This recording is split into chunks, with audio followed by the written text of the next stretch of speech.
بھائیوں اور بہنوں،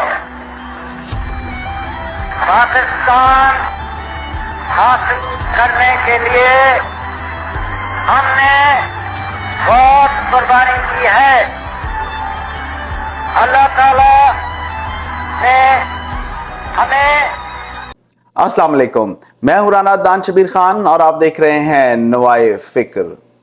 ہمارے ہاں عدل کا نظام امیر اور غریب کے لیے فرق ہے۔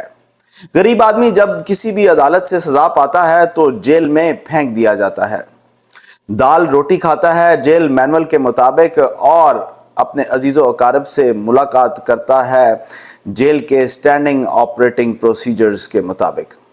مگر افسوس اس وقت ہوتا ہے جب محمود اور ایاز کو ایک ہی صف میں کھڑا کرنے کے دعوے دار اور اپنی مخالف سیاسی جماعتوں کے سربراہان کو جیل میں عام آدمی جیسا ٹریٹمنٹ دینے اور انشور کرنے کے دعوے دار اپنی دفعہ چاپ مار جاتے ہیں۔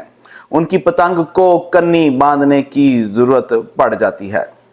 کل پاکستان کے پہلے فوجی ڈکٹیٹر اور آئین توڑنے والے پہلے فوجی سربراہ ایوب خان صاحب کے پوتے عمر ایوب صاحب نے پارلیمنٹ میں تقریر کرتے ہوئے فارمر فرسٹ لیڈی کو اپنی فرسٹ لیڈی کہتے ہوئے ان پر جو ظلم اور ستم ہو رہا ہے ان کا ذکر کیا۔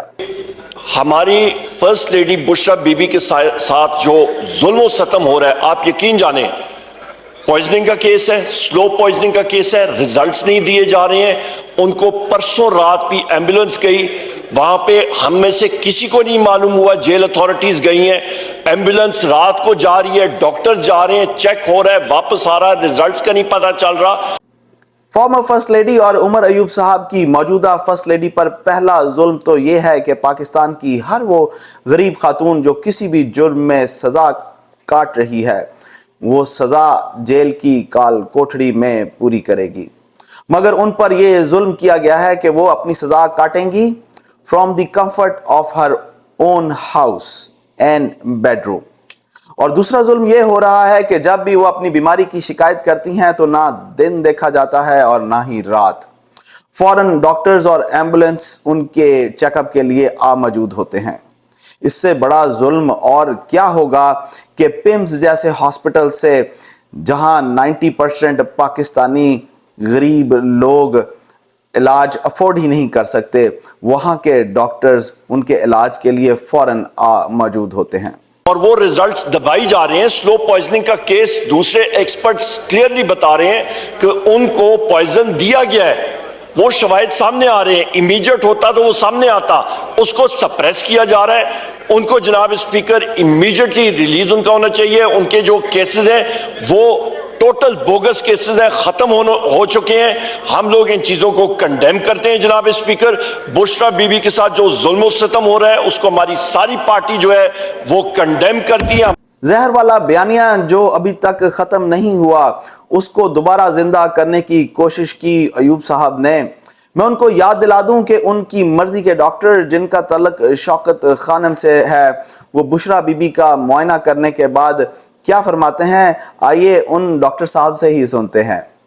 2 مہینے پہلے ان کی طبیعت خراب ہوئی تھی، اچانک کھانے کے بعد ہی ہوئی تھی، لیکن ہمیں یہ نہیں پتا کہ اس میں آبویسلی کیا تھا کیا نہیں تھا۔ اس وقت کوئی ایویڈنس ایسی نہیں ہے کہ ان کو پوائزننگ ہو رہی ہے۔ اگر ان دا پاسٹ کچھ ہوا ہے تو میں کہہ نہیں سکتا، لیکن اس کے باوجود کیونکہ ان کی ابھی بھی طبیعت پوری 100% ٹھیک نہیں ہوئی تو میں نے ریکمینڈ کیا ہے کہ کچھ خون کے ٹیسٹ ہونے چاہیے ان کے، اور ایک کیمرہ ٹیسٹ ہونا چاہیے، ان کے ذریعے کیمرہ ڈال کے کھانے کی نالی کا اور معدے کا اندر سے معائنہ کرنا چاہیے، جس کو گیسٹروسکوپی یا انڈوسکوپی کہتے ہیں، وہ میرے خیال سے ضروری ہے۔ اس کے بعد عمر ایوب صاحب کسی پھپھے کٹنی سس کی طرح بد دعائیں دینے پر اتر آئے۔